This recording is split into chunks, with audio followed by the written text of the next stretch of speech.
December 2nd, 1899, Volume 3, Eloquent Praise of the Cross. As I was very afflicted about certain things, which it is not licit here to say, lovable Jesus, wanting to relieve me from my affliction, came with an appearance all new. He seemed to be dressed in pale blue, all adorned with tiny little bells of gold, which, in touching one another, resounded with a sound never before heard. At the appearance of Jesus, and at that gracious sound, I felt enchanted and relieved in my affliction, which departed from me like smoke. I would have remained there in silence, so much did I feel the powers of my soul enchanted and stunned, if blessed Jesus had not broken my silence, saying to me, "My beloved daughter, all these little bells are many voices that speak to you of my love, and call you to love me. Now let me see how many little bells you have that speak to me of your love, and call me to love you." And I, all full of blushing, said to him, "But Lord, what are you saying? I have nothing but defects." And Jesus, compassionating my misery, continued, "You have nothing, it is true. Well then, I want to adorn you with my own little bells, so that you may have many voices to call me and to show me your love." So it seemed that he surrounded my waist with a belt adorned with these little bells. After this I remained in silence, and he added, "Today I take pleasure in spending time with you. Tell me something."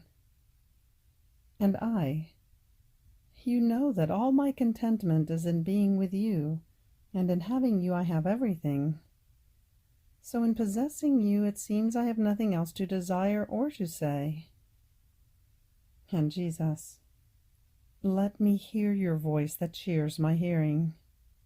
Let us converse together a little. I have spoken to you many times about the cross. Today, let me hear you speak of the cross." I felt all confused. I did not know what to say. But as he sent me a ray of intellectual light, to make him content, I began to say, "My beloved, who can say to you what the cross is? Your mouth alone can speak worthily of the sublimity of the cross. But since you want me to speak, I will do it.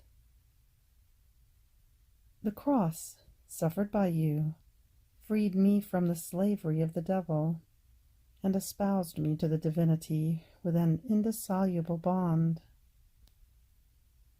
The cross is fecund and gives birth to grace in me. The cross is light. It disillusions me of what is temporal, and reveals to me what is eternal.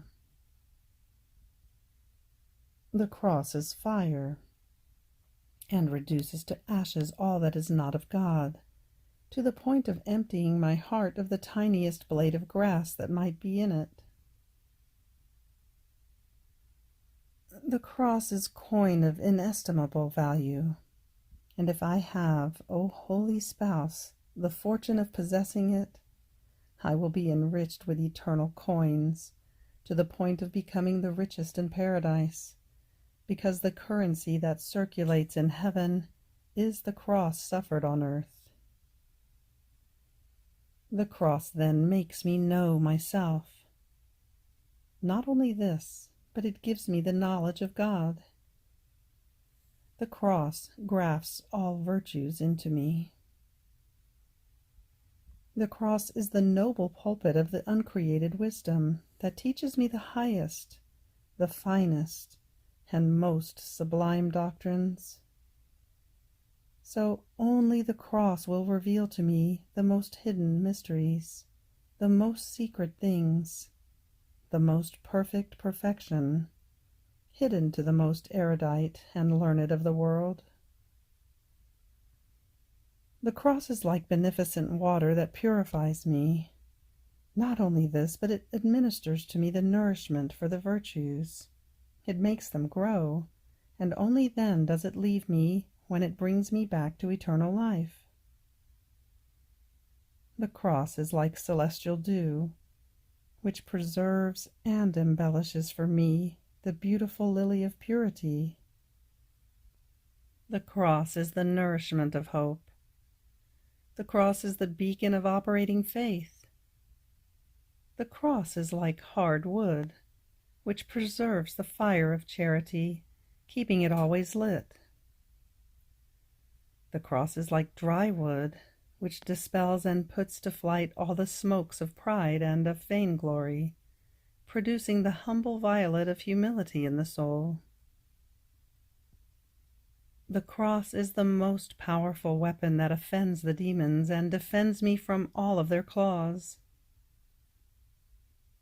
Therefore the soul who possesses the cross is the envy and admiration of the very angels and saints, and the rage and indignation of the demons. The cross is my paradise on earth, in such a way that if the paradise of the blessed up there is of delights, the paradise down here is of sufferings. The cross is the chain of most pure gold that connects me to you, my highest good, and forms the most intimate union which can possibly be given, to the point of making my being disappear. And it transforms me in you, my beloved, to the point that I feel lost within you, and I live from your very life. After I said this, I don't know whether it is nonsense, my lovable Jesus was all delighted in listening to me, and taken by enthusiasm of love, kissed me all over and said to me, "Brava, brava, my beloved, you spoke well. My love is fire, but not like the terrestrial fire, which, wherever it penetrates, renders things sterile and reduces everything to ashes. My fire is fecund, and it renders sterile only that which is not virtue. To all the rest it gives life. It makes beautiful flowers bloom. It makes the most delicious fruits mature, and forms the most delightful celestial garden. The cross is so powerful, and I communicated so much grace to it, as to render it more effective than the very sacraments. And this, because in receiving the sacrament of my body, the dispositions and free concourse of the soul are needed in order to receive my graces, and many times these may be lacking, while the cross has the virtue of disposing the soul to grace. December 2nd, 1910, Volume 10, The Spark of Jesus. Continuing in my usual state, my always lovable Jesus came, and I saw myself like a spark. This spark was going around my dear Jesus, and it would stop now on his head, now in his eyes. It would now enter into his mouth, and now descend inside of him, deep into his innermost adorable heart. Then it would come out and go around, and Jesus would even place it under his feet. And instead of being extinguished at the warmth of his divine souls, it would ignite more. It would come out with greater speed from underneath his feet, and would turn around Jesus again.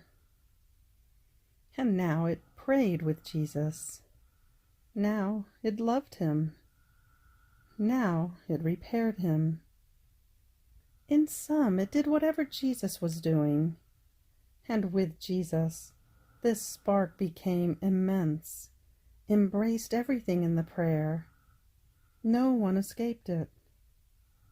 It was present in the love of all, and for all it loved, it repaired, it made up for everyone and for everything. Oh, how admirable and unutterable is that which is done with Jesus! I lack the words to be able to put on paper the expressions of love and other things that can be done with Jesus. Obedience would want it so, but the mind goes up high to take the words from Jesus. Then it descends down below, tries to find the expressions, the words of the natural language, but it finds no way out.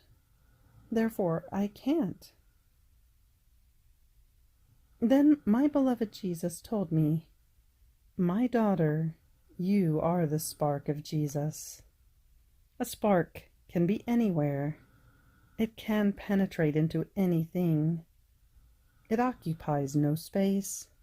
At most it lives up high and wanders around. And it is also delightful. And Jesus, a spark is very weak and can easily be extinguished. And if it goes out, there is no way to give it new life. Therefore, poor me if I arrive at being extinguished. And Jesus, no, the spark of Jesus cannot be extinguished, because its life is nourished by the fire of Jesus. And the sparks which have life from my fire are not subject to death. And if they die within the very fire of Jesus. I have made you the spark, so that I may amuse myself more with you. And because of the littleness of the spark, I can use it in making it go around continuously, inside and outside of me, keeping it in whatever part of me I want, in my eyes, in my ears, in my mouth, under my feet, wherever I best please. December 2nd, 1922, Volume 15. Jesus places 3 pillars in the soul of Luisa on which he can lean.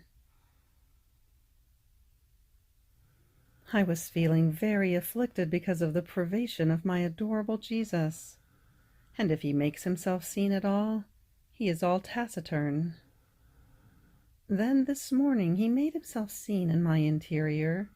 Between 2 pillars he was forming a third one between these 2, and he would lean now on one, now on the other, and now on the pillar in the middle, which he was raising. Surprised, I said to him, "My love and my life, when have you put these pillars in my interior? Now you are more comfortable. If you are tired, you can lean on them." And he, without listening to me, continued to raise the pillar and kept silent. And but tell me, why don't you talk to me? What is the matter? Where have I offended you? Is it perhaps my reluctance in making known the truths you tell me that makes you keep silent, in order to punish me? But I promised you that I would not do it any more, and remember, we remained in peace. And Jesus, looking at me and heaving a strong sigh, told me, "My daughter, I am working, enlarging, preparing, and when I work I do not feel like speaking. First I want to operate, and then speak. To your reluctances I pay no heed, because the power of my will that acts in you is so great, that it crushes you if you do not do what I want, so much so that, after a reluctance of yours, you are forced to run into my arms to tell me, 'Jesus, I pray you to make me do what you want. You want it, I want it.' And you do not let me go unless you see that your will and mine are one. Therefore my silence is work, and so that the work I am doing in you may be more beautiful, more secure, more stable, I put it between 2 pillars, stronger and higher, of which one is my humanity, and the other is my mamma, and on which only can I lean. But 2 supports are not enough for me. I want a third one. But if I do not form it for myself, how can I have it? So here is the necessity of my work. You will lend me the materials which are all your acts done in my will. The more you do, the more materials you will lend me, and I will work hard in forming it, and then I will rest and speak to you. Everything I did and that which my dear mamma did will be connected together in this third pillar. My only purpose, that it may be worked with an eternal will which alone can serve as my support, and that this will may be known.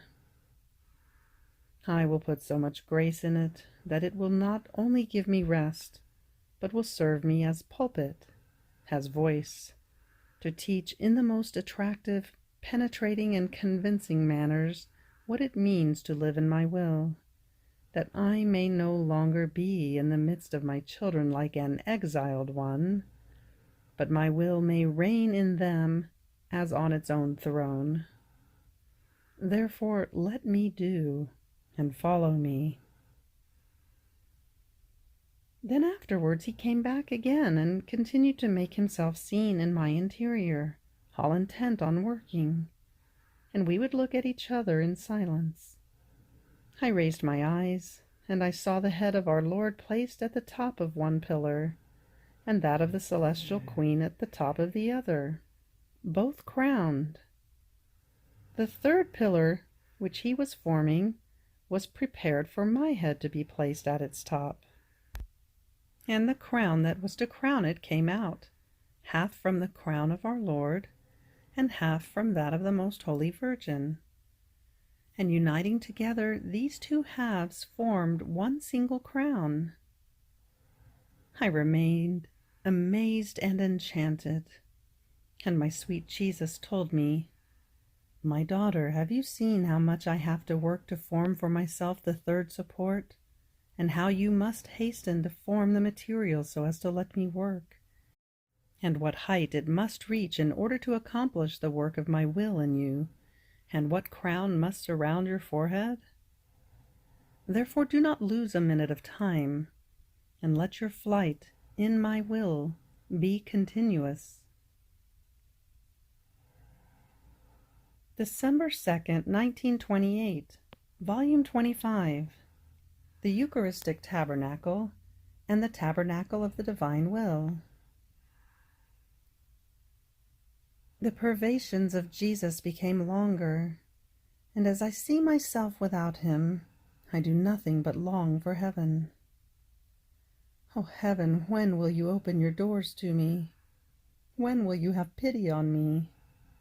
When will you retrieve the little exiled one into her fatherland? Ah, yes, only there I will no longer miss my Jesus. Here, if he makes himself seen, while one thinks one possesses him, he escapes like lightning, and one has to go a long way without him. And without Jesus, all things convert into sorrow, even the very holy things, the prayers, the sacraments, are martyrdoms without him. So I thought to myself, what is the use of Jesus' permitting my coming near his tabernacle of love, for us to remain in mute silence? Rather, it seems to me that he has hidden more, that he no longer gives me his lessons on the divine Fiat. It seemed to me that he had his pulpit in the depth of my interior, and had always something to say. And now I hear nothing but a profound silence. Only I hear within me the continuous murmuring of the sea of light, of the eternal volition, that always murmurs love, adoration, glory, and embraces everything and every one. But while I was thinking of this, my sweet Jesus made himself seen in my interior for just a little, and told me, "My daughter, courage, it is I in the depth of your soul who moves the waves of the sea of light of my divine will, and I always, always murmur to snatch from my celestial Father the kingdom of my will upon earth. And you do nothing other than follow me. And if you did not follow me, I would do it on my own. But you will not do this, leaving me alone, because my fiat itself keeps you sunken within it. Ah, don't you know that you are the tabernacle of my divine will? How many works have I not done in you? How many graces have I not poured into you in order to form this tabernacle for myself? A tabernacle, I could call it, unique in the world. In fact, as for Eucharistic tabernacles, I have a good number of them. But in this tabernacle of my divine fiat, I do not feel like a prisoner. I possess the endless expanses of my will. I do not feel alone. I have one who keeps me perennial company. And now I act as a teacher, and I give you my celestial lessons. Now I do my outpourings of love and of sorrow. Now I celebrate, to the point of amusing myself with you. So if I pray, if I suffer, if I cry, and if I celebrate, I am never alone. I have the little daughter of my divine will together with me. And then I have the great honor and the most beautiful conquest that I like the most, which is a human will all sacrificed for me, and as the footstool of my divine will. I could call it my favorite tabernacle, in which I so much delight that I would not exchange it for the Eucharistic tabernacles, because in them I am alone, nor does the host give me a divine will, as I find it in you, such that as it bilocates itself, while I have it within me, I also find it in you. On the other hand, the host is not capable of possessing it, nor does it accompany me in my acts. I am always alone. Everything is cold around me. The tabernacle, the pyx, the host are without life, and therefore without company. This is why I felt such delight in keeping near my Eucharistic tabernacle that of my divine will, formed in you, that by merely looking at you I feel my loneliness broken, and I experience the pure joys that the creature who lets my divine will reign within herself can give me. And so this is why all my aims, my cares, and my interests are in making my divine will known, and in making it reign in the midst of creatures. Then will each creature be a living tabernacle of mine, not mute, but speaking, and I will no longer be alone, but I will have my perennial company. And with my divine will bilocated in them, I will have my divine company in the creature. So I will have my heaven in each one of them, because the tabernacle of my divine will possesses my heaven on earth. December 2nd, 1935, Volume 34. How the divine will darts the creature and forms the divine nobility, and acting as actor, renders God and the creature inseparable. Example: the sun. My King of love, Jesus, and my Queen Mamma, my divine one, oh, please braid my will with yours and make of them one alone. Rather enclose me in your hearts, so that I do not write outside of yours, but either inside of the heart of my Jesus or in the bosom of my celestial mother, such that I can say, it is Jesus who writes, and my mamma who feeds me the words. Therefore, you who know my poor state, help me and give me the grace of conquering the great repugnance that I feel in beginning another volume. I feel the need of being sustained, fortified, and completely renewed by the power of your divine fiat, in order to be able to do your divine will in everything and always. So I felt immersed in the divine volition that took the aspect of actor, in order to be able to enter into the most intimate recesses of my soul and form its operating act in me. I was surprised, and my sweet Jesus visiting my little soul, all goodness told me, "My blessed daughter, when the creature does and lives in the divine will, our Supreme Being continuously darts her with its light. It darts her mind and casts in it the nobility of divine thoughts in a way that she feels in her intelligence, memory, and will, the sanctity, the memory of her Creator, the love, the will of He who, acting as actor, forms in her the divine order and wisdom. Darting her, it casts there with its kisses of light the divine substance in her mind, in a way that everything is noble, everything is holy, everything is sacred in her. This actor of my volition, forming its seat in the created intelligence with its power and majesty, forms there its image. It darts her heart and forms the nobility of love, of desires, of affections, of heartbeats. It darts her mouth and forms the nobility of words.